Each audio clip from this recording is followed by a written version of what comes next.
What happens to narcissists as they get older? As narcissists get older, they end up facing serious mental issues due to hearing demons giving them thousands of thoughts every day, often going on medication and needing doctor's supervision.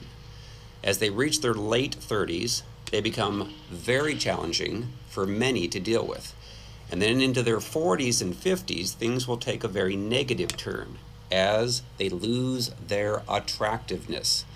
And most of their friends, due to their selfishness and arrogance and controlling behavior, they lose their marriages because their spouse gets tired of enduring their constant emotional abuse. They often end up finding themselves alone from all those who genuinely cared about them, including their children, that they claim to love, as they hurt them deeply, driving them away. Since they've avoided responsibilities throughout their lives and relied on others for basic needs, they will struggle with simple tasks like working at a job or not getting fired, maintaining appointments, even maintaining proper hygiene. And then being natural dictators and with no one to command anymore, then they have to be responsible for themselves and realize they can't keep up. Bitterness, anger, victim modes, and frustration turn into hatred, and then jealousy takes over. Their tactics backfire because they have no one left to blame but themselves. Consequences will stare them in the face, but they refuse to see their own reflections as the main problem. Spiritual blindness falls upon them like a thick fog, yet they're too afraid and fragile to acknowledge it. They get depressed with a slight glimpse of their reality. They continue their tactics, blaming everyone, avoiding responsibility, and turning away from consequences, only digging a deeper hole.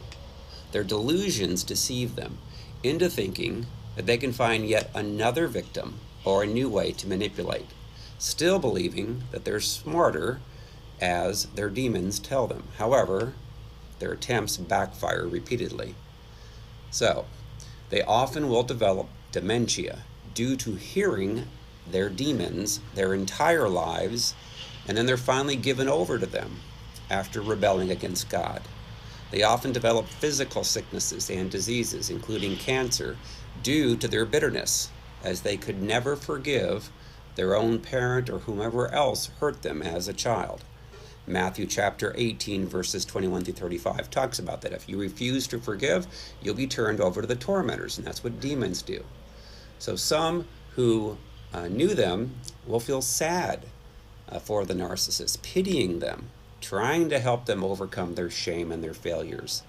The spiritual roots of those who are narcissistic are the demonic spirits of Jezebel and Leviathan, causing them to be selfish, controlling, demanding, abusive, prideful, and sexually immoral and destructive. So in Revelation chapter 2, verse 21 through 23, it says, "And I gave her," or him, "time to repent of her," or his, "sexual immorality. And she," or he, "did not repent. Indeed, I will cast her," or him, "into a sickbed, and those who commit adultery with her," or him, "into great tribulation, unless they repent of their deeds. I will kill her," his children, "with death, and all the churches shall know that I am he who searches the minds and hearts, and I will give to each one of you according to your works."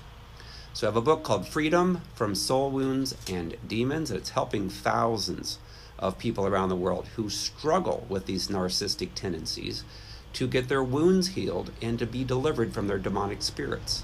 That book, Freedom from Soul Wounds and Demons, is available on Amazon in paperback, Kindle, and Audible. You can also get it in Spanish.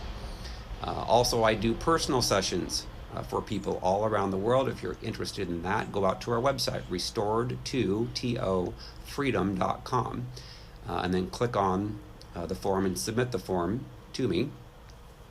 You click on Contact Me, and then you can also call 317-459-6900. 7091. Thanks.